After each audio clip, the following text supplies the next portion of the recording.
মাথার সুপ্রিমোকে, যাকে আমি ব্যক্তিগতভাবে খুব ভালোবাসি,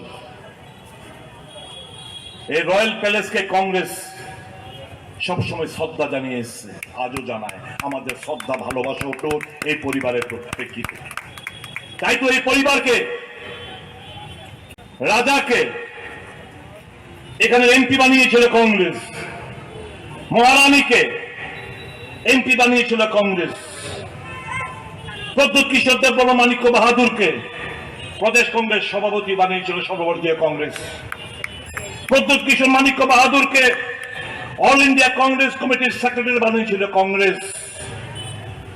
কংগ্রেস কিন্তু স্বীকৃতি দিয়েছে পরিবারকে। আমাদের ভালোবাসা, শ্রদ্ধা যেরকম আগে ছিল, আজও তা অটুট রয়েছে। আমি তো ওনাকে এখনো কংগ্রেসের পরিবারের সদস্য হিসেবে গণ্য করে থাকি। এই মঞ্চ থেকে এপিল করব, এই মঞ্চ থেকে আজকে আমি এপিল করতে চাই, যথেষ্ট হয়েছে। মার্চ করে ফেলুন আপনার পুরো দলটাকে কংগ্রেস সাথে, আসল নেতৃত্ব দিন। আপনার ডানে বায়ে আমরা থাকবো, কথা দিয়ে যাচ্ছি। সভাপতির দায়িত্ব নিন, দলকে চালান সুন্দরভাবে। দু হাত তুলে আপনাদেরকে আমরা সহযোগিতা হাত বাড়িয়ে দেব। আমরা সত্যিকার অর্থে মানুষকে আমরা ভালোবাসি। আমরা চাই আদিবাসী এলাকার মানুষ সমস্ত সুযোগ সুবিধাগুলো যেগুলো থেকে আজকে বঞ্চিত হচ্ছে, স্বাস্থ্য, শিক্ষা থেকে শুরু করে বেসিক এমিনিটিস, পানীয় জল, বিদ্যুৎ, সমস্ত দিক দিয়ে আজকে আদিবাসী এলাকায় লোকজন পিছিয়ে রয়েছে। ভাগ্যিস কর্মসংস্থান তো বলতে স্তব্ধ। ভাগ্যিস কংগ্রেস ইউপিএ সরকার, মনমোহন সিং এর সরকার এমজিএনরেগা চালু করেছিল। আজকে গ্রামীণ অর্থ ব্যবস্থা যতটুকু যা আছে শুধু ওই এমজিএনরেগার উপর টিকে রয়েছে। কংগ্রেস বনের অধিকার আইন দিয়েছে, এমজিএনরেগার আইন তৈরি করেছে, ঐতিহাসিক আইন। স্বাস্থ্যের অধিকার দিয়েছে, খাদ্যের অধিকার দিয়েছে। আজকে যে বিপিএল, এপিএল, অন্তদয়, সবকিছু কংগ্রেসের দেন। গ্রামীণ রাস্তা, বিদ্যুতীকরণ, সবকিছু তো কংগ্রেসের দেন। নাম পাল্টেছে এরা শুধু। ইন্দিরা আবাস যোজনাকে প্রধানমন্ত্রী আবাসন যোজনা নাম পাল্টেছে। গ্রামীণ বিদ্যুতীকরণ যোজনা রাজীব গান্ধী নামে ছিল, দীনদয়াল উপাধ্যায়ের নাম করেছে। শুধু নামই তো পাল্টেছে, আর কি করেছে? একটি ঐতিহাসিক সিদ্ধান্ত বলুন, একটি ঐতিহাসিক সিদ্ধান্ত বিজেপিকে নেতৃত্বকে বলতে বলুন। সারা ভারতবর্ষের জনগণের জন্য তারা শুরু করতে পেরেছে নাই। এই 10 সালে কি পরিবর্তনটা কি এসছে? এই যে 10 সাল নরেন্দ্র মোদী সম্পন্ন করতে যাচ্ছে, যার জন্য ভারতবাসী প্রস্তুত হয়ে গেছে, আমরা কি পেয়েছি এই 10 বছরে?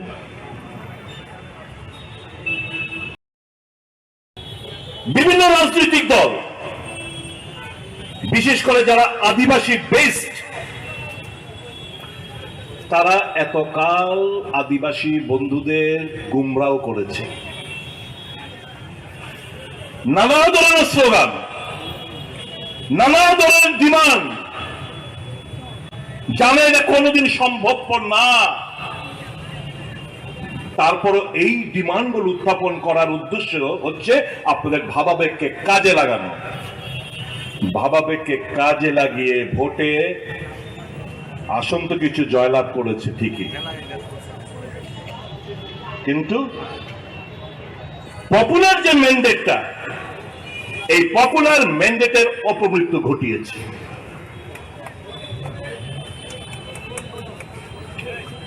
আমরা কোন ব্যক্তি, কোন রাজনৈতিক দল আমরা শত্রু মনে করি না। আমাদের আইডিওলজির উপর ভিত্তি করে আমরা এগিয়ে চলছি।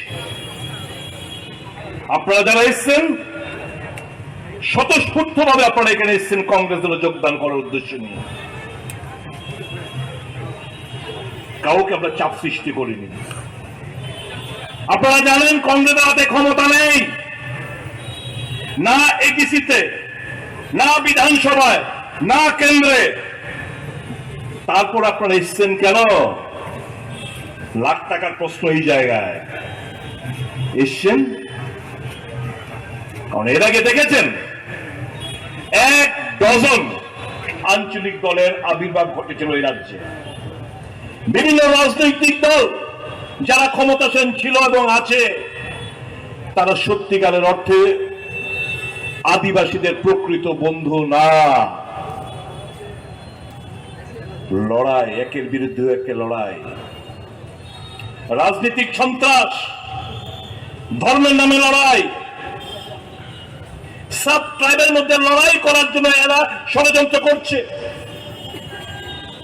ত্রিপুরি কমিউনিটি রিয়াংদের বিরুদ্ধে রিয়াং কমিউনিটি, জমাতের বিরুদ্ধে জমাতিয়া কমিউনিটি, হালামের বিরুদ্ধে, এরকম ভাবে এই 19টা সাব ট্রাইবের মধ্যে লড়াই করার ষড়যন্ত্র আটছে এই বিজেপি নামক দলটি।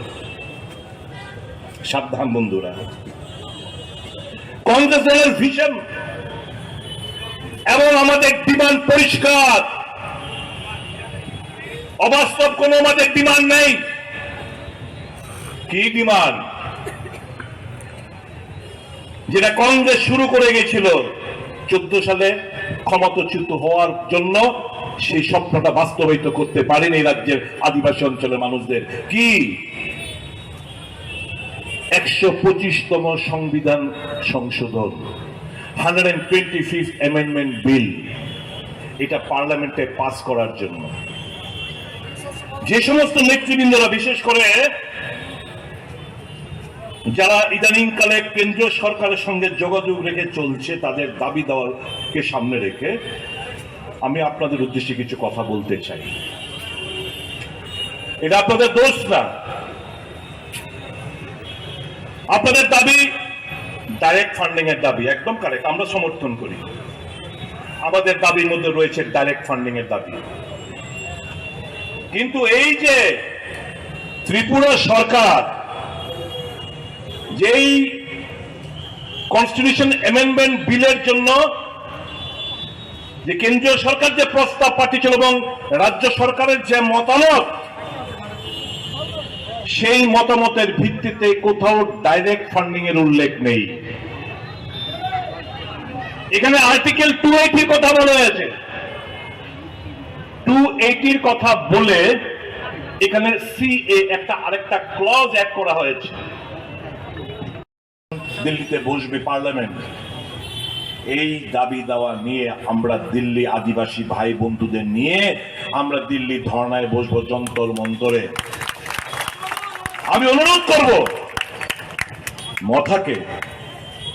মথার সুপ্রিমোকে, যাকে আমি ব্যক্তিগতভাবে খুব ভালোবাসি,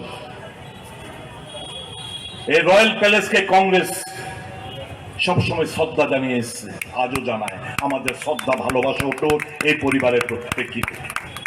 তাই তো এই পরিবারকে